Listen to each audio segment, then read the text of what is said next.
Well, good morning. Morning. Not sure what all the fuss is about this morning. But thanks for joining us, and I especially wanted to thank my friend and colleague, Leader Kearney, for being here with me for the next step in the process on pension reform. And it's obvious by the fact that Senator Kearney is with me that this is a bipartisan effort. And we have maintained all along that pension reform is not a partisan issue. This is about taking care of not only the retirees throughout the state of Ohio, some 1.7 million retirees, but also the dedicated public employees that are on the job every day. And we believe this is an important step to take today.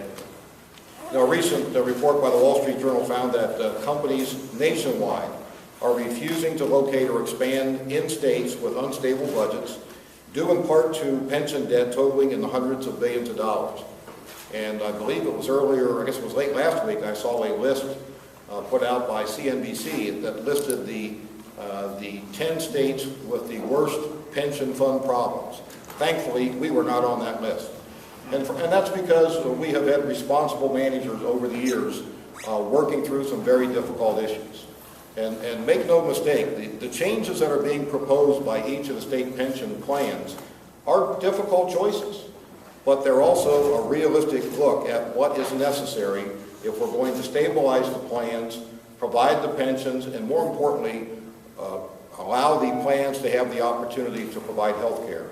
And I think the fact that we have the directors here with us today demonstrates that this has been a collective effort that we have worked together on so that we can move forward with these important changes.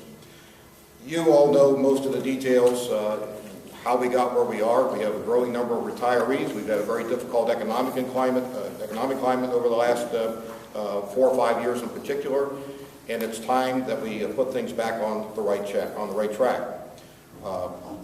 The plans have been working diligently with their members to come to a consensus on some very difficult choices, and I want to stress that because no one is up here saying these are things that we like to do. But I applaud the directors of the plans, I applaud the members for recognizing that there are difficult choices to make, but they're prepared to make them to protect the solvency and to protect the benefits that they have come to enjoy as retirees. We can't afford to wait any longer to fix the problem. And again, I want to thank Minority Leader Kearney for recognizing the importance of this and his willingness to join me in this effort. Today, we did introduce 4 pension reform bills. We introduced bills for the state teachers' retirement system, the public employees' retirement system, the service employees' retirement system, and the police and fire. We did not introduce the highway patrol plan because we're still working with them, and we're still hopeful that over the next few weeks that they will work through the issues with the members of their plan. But that plan has not been introduced at this point. The plans that we introduced are exactly what the directors of the plans have asked us to do. Nothing more, nothing less. They are the ones with the fiduciary responsibility to manage those plans, and so we are working with them as partners to make sure they have the tools they need to be successful in managing these pension systems. Our bipartisan agreement requires that we adopt only the plans approved by the pension boards and supported by their respective stakeholders, including the labor unions that represent our public employees. And so this announcement today, some would indicate, is very rare, if not historic, to have the President of the Senate and the Minority Leader of the Senate standing shoulder to shoulder with the directors of the plans to say it's time that we move forward. And so my commitment is to remain a partner with Leader Kearney, with the plans as we move through this process and this discussion over the coming weeks. And with that, I'd like to turn it over to Senator Kearney. Thank you, President Niehaus. I want to thank you for tackling this important issue on a bipartisan basis.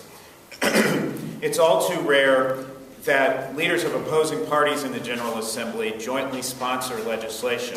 The fact that it's happening now reflects our strong desire to pass pension reform legislation this year.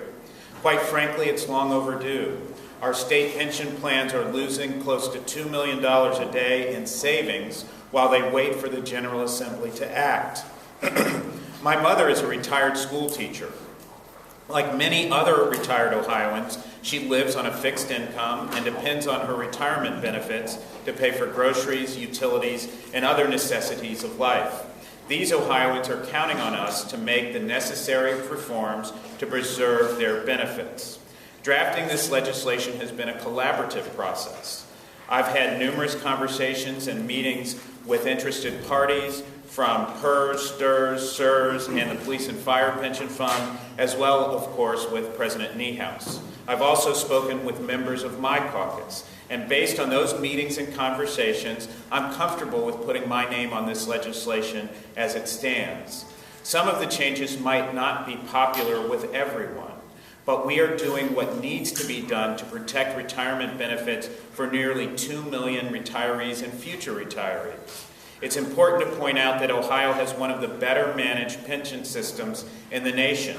Historically, Ohio's pension plans have taken a prudent, conservative approach to investments to ensure stable and secure retirements for our public employees. In fact, the Pew Center for the States has called Ohio a solid performer, that organization's highest rating.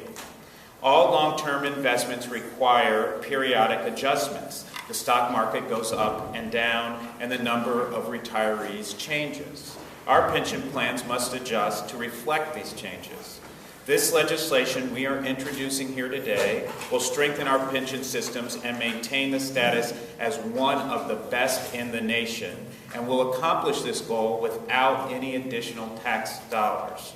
I urge my colleagues in the General Assembly to work with President Niehaus and me to pass this legislation. The time to act is now.